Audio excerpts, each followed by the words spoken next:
స్వనీతి, దుర్నీతి, పాపం మన జీవితాల్లో మనం చాలా నష్టపోతున్నాం. అందుకనే మన ప్రార్థనలకు జవాబులు త్వరగా రావు కదా. దానియేలు ప్రార్థన చేస్తే ఇశ్రాయేలీయుల పాపములన్నిటి కొరకు ఆయన ఉపవాసం ఉండి కన్నీటితో ప్రార్థన చేశాడు. యెహెజ్కేలు ప్రార్థన చేస్తే 40 రోజులు యోధావారి కొరకు ప్రార్థన చేశాడు. మరి 490 days కదా.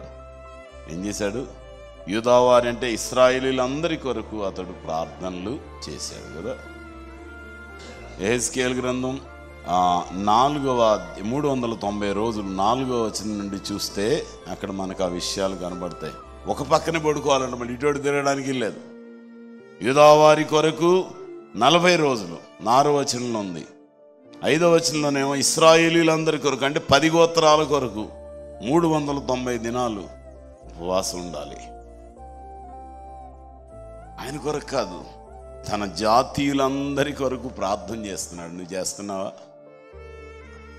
దేవుని వాక్యంలో ఉన్న మాటలు గుర్తు చేసుకుంటాం. ఎప్పుడు తిమోతికి రాసిన పత్రిక 2వ అధ్యాయం, మొదటి పత్రిక 2వ అధ్యాయం 1-7 మనుషులందరి కొరకు, రాజుల కొరకు, అధికారులందరి కొరకు విజ్ఞాపనములను, ప్రార్థనలను, యాచనలు చేయవలనని హెచ్చరిస్తున్నా. కృతజ్ఞతాస్తుతులు చెల్లించాలని. ఇది మంచిది, మన రక్షకుడు దేవుని దృష్టికి అనుకూలమై ఉన్నది. హల్లెలూయా. మనుషులందరి కొరకు మీరు సుఖముగాను మాన్యముగాను బ్రతుకు నిమిత్తము, అన్నిటికంటే ముఖ్యంగా మనుషులందరి కొరకు, రాజుల కొరకు, అధికారులందరి కొరకు విజ్ఞాపనములు, ప్రార్థనలు, యాచనలు, కృతజ్ఞతాస్తుతులు చేయవాలని హెచ్చరిస్తున్నా.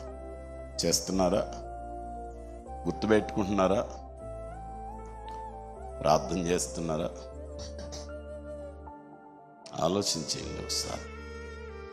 స్వనీతి పనికిరాదండి.